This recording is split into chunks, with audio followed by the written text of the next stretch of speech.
what's going on, everybody? Happy Saturday. It's Erin here, and I've got your daily get up and move moves for today. As promised, unlike last time, I'm not going to stop on the weekends. I am going to keep going and giving you 3 moves that you can do every single day of the week. All right, so today is Saturday, and I've got 3 moves for you. All right, no equipment necessary except for possibly a chair. That would be amazing for some balance support, and one of the exercises will be seated. Otherwise, if you happen to have some resistance bands and are experienced with exercise and know how you can incorporate the resistance band into these exercises, then you can go ahead and do that. Always you can level up. And this one can also be made a workout. Look in the description for how you can make it a sub 15-minute workout today. All right? Let's do this. Okay, so first one, we're doing a standing hamstring curl. You can use the chair for some support. You can also, again, this is where you can use the band if you have them. And otherwise, if you can try not to use the chair for some support, we're adding a little bit of an extra added balance component, core strength component, stability component into this exercise. So I'll show you both options. All right, for this one, you can just lightly hold on. Don't need to like really lean into it, okay? Just lightly hold on for a little bit of balance support. And you're going to take one leg, supporting on this right leg for myself. So my knee is softly bent.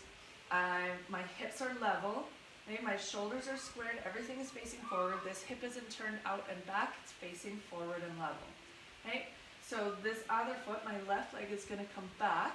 My toes are just going to touch, and I'm going to extend that leg. Okay, so I'm going to keep it extended. My belly button is going to pull in.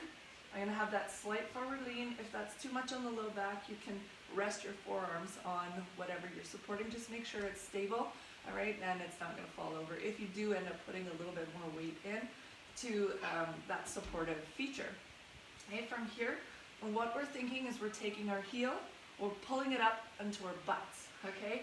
So we're focusing in on the hamstring today. So you're gonna contract that hamstring, right? Pull the heel in towards the bum and lower nice and slowly, all right? As you can see, this is probably where that band, add a little bit of extra resistance, or if you even have an ankle weight, that would also work, okay? This one's really great. We're gonna do 10 each leg, all right? Nice and slow and controlled. It's not about going fast, all right? That's not what we're about today. I want you to feel the muscles contract in those hamstrings and really, really focus in so we create that mind-body connection. Okie dokes. Next exercise, I'm going to grab a couple weights here. But again, like I said, this is kind of optional. You can use a band as well. If you have that resistance band, you can put it under your feet, all right?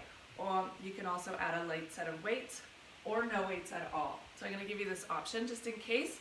All right, so here we go. Feet are about hip distance apart, okay? That means hip distance apart means finding those little ASIS bones here, so your front hip bones, and lining your ankles up with those. Perfect. Plant those heels. Okay? You're driving the most of your weight in through the heels, but you are grounded through the whole foot.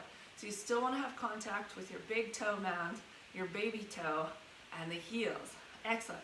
So again, it's kind of like what we've been working on, that slight forward hinge. We've done a few exercises like this, right? So we're going to do this. We're going to take those dumbbells, starting here. Back is nice and flat. We're looking straight, kind of down in front, keeping that neutral spine instead of here or here.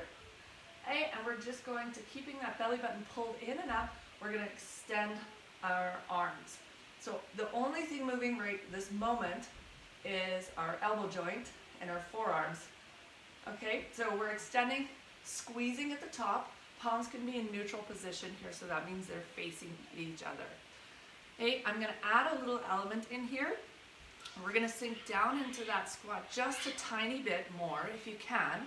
If not, stay upright, that's okay. Hey, stay a little higher, not upright, but higher. And then we're going to add a heel lift in here, okay? So we're going to fly back, lift a heel. Come in, drops, opposite heel lifts, okay? Look here, here. Hey, we're getting a little bit of a calf workout in here as well. Excellent. Squeezing at the top. Boom. Squeeze those calf muscles as well. So that's your exercise number 2. Right. And exercise number 3, we're going to grab the chair again. We're going to take a seat. And here what we've got is a core exercise. We're going to be doing a little bit of a kind of a twist. Okay? So a couple of different options for you depending on where you're at. You can even do this in a recliner chair. I actually prescribed it for my mom who's dealing with a meniscus injury and can't move around very much. So if you're in that situation, there's always something that's possible here. So you can reach out if you need any help putting something together. I'm happy to do that for you. So anyways, we're gonna do a little twist. So here I'm on the edge of my chair.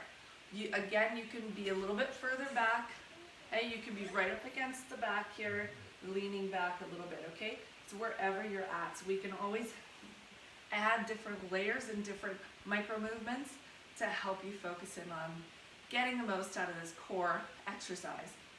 So here I have my knees about 90 degrees in front of me. I'm going to take a slight lean back, just a little bit, ever so slightly, okay?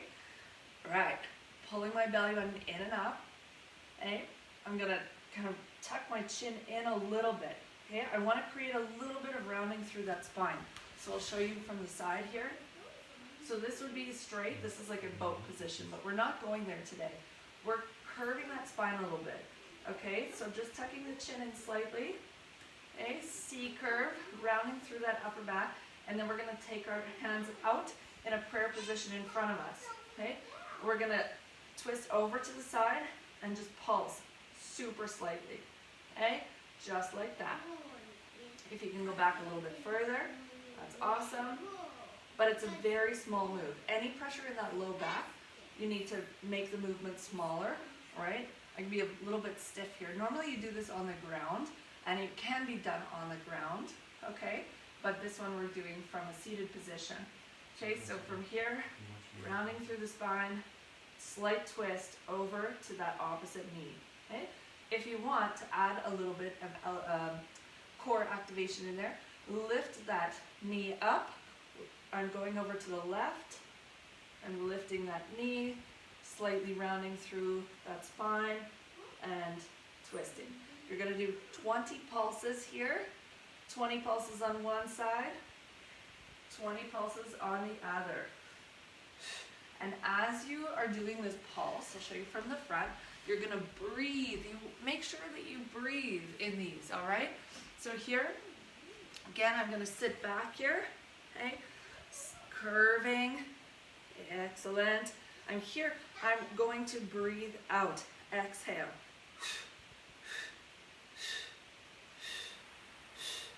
All right, be very intentional, and that's going to help support through the core and through your pelvis and torso. All right, again, you can take your knee up, lift that knee, and I go over to that opposite knee. I actually find that more comfortable for my low back, to be honest, okay? All right, here we go. And you can also extend that leg if you want a little bit of leg action in there, a little bit more lower abdominals. And then you can stretch, extend that leg out.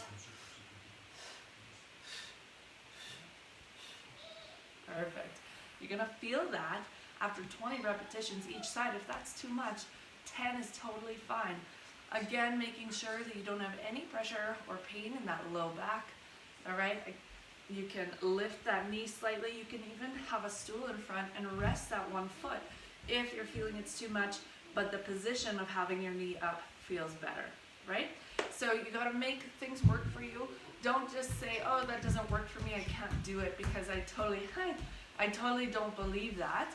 I believe that there's almost always something that we can do, even if it's like a tiny micro movement that you barely think that you feel. You can always activate those muscles. And I got my own personal little drum there. Hi, honey. All right, guys. So I hope you have a wonderful day and a great weekend. We'll see you again tomorrow. And if anybody's interested, I have I'm running a meal planning workshop. We're on week 3, but I have access to the first 2 weeks. If at all you're interested, tomorrow we're going to be working a little bit more on meal prep and meal planning combined, because you kind of got to do both there. So yeah, you just let me know if you're interested and you want to join. I'll send you the link and get you hooked up with the previous 2 weeks material. Okay, you guys take care. Thank you so much. And I might have to ask Ramiro to turn the camera off, because I've got these little guys on me. Okay, bye guys. Have a good one. In the bottom corner.